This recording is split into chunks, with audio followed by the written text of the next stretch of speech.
اللهم صل على سيدنا محمد وآله وأصحابه وبارك وسلم.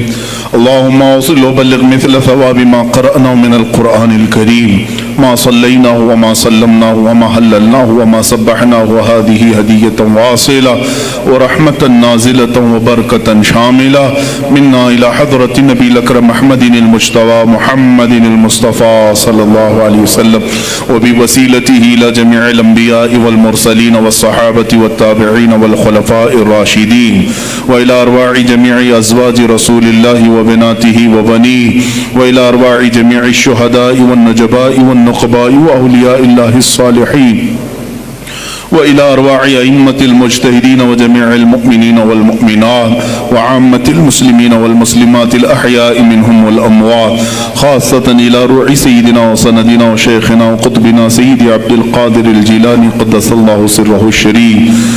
اللهم ببركة هؤلاء المذكورين تمم مقاصد ديننا ودنيانا وأخرانا يا رب العالمين.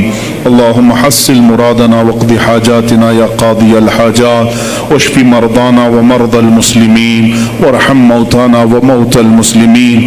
الہ العالمین ہمارے اس جلسے پاک کو اپنی بارگاہ میں شرف قبولیت عطا فرما. جتنے حاضرین ہیں سب کی حاضری کو اپنے گناہوں کا کفارہ بنا دے، ہماری نجات کا ذریعہ بنا دے. اے اللہ محبوب سبحانی سلطان الاولیاء غوث العظم عبد القادر جیلانی رضی اللہ تعالیٰ عنہ کے فیوز و برکات ہم سب کے سینوں پر نازل فرما.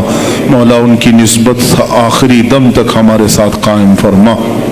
اے اللہ ہم سب یہاں پر تیرے دربار میں حاضر ہیں، کھڑے ہیں، ہم سب کو بری شرارتوں سے محفوظ فرما. نفس امارہ کی بدکاریوں سے بچا، شیطانی وساوس سے بچا. اے اللہ ہم سب کو صراط مستقیم پر چلا. خلاق العالمین ہماری یہ جو کچھ بھی زندگی گناہوں کی نظر ہو گئی ہے، ہم سب کو پاک و صاف کر کے تیرے حبیب پاک کی عظمت پر پہرا دینے والی بنا دے. اے الہ العالمین ہم نسبت میں قادری ہیں مولا، قادری کر، قادری رکھ، قادریوں میں اٹھا. قدر عبد القادر قدرت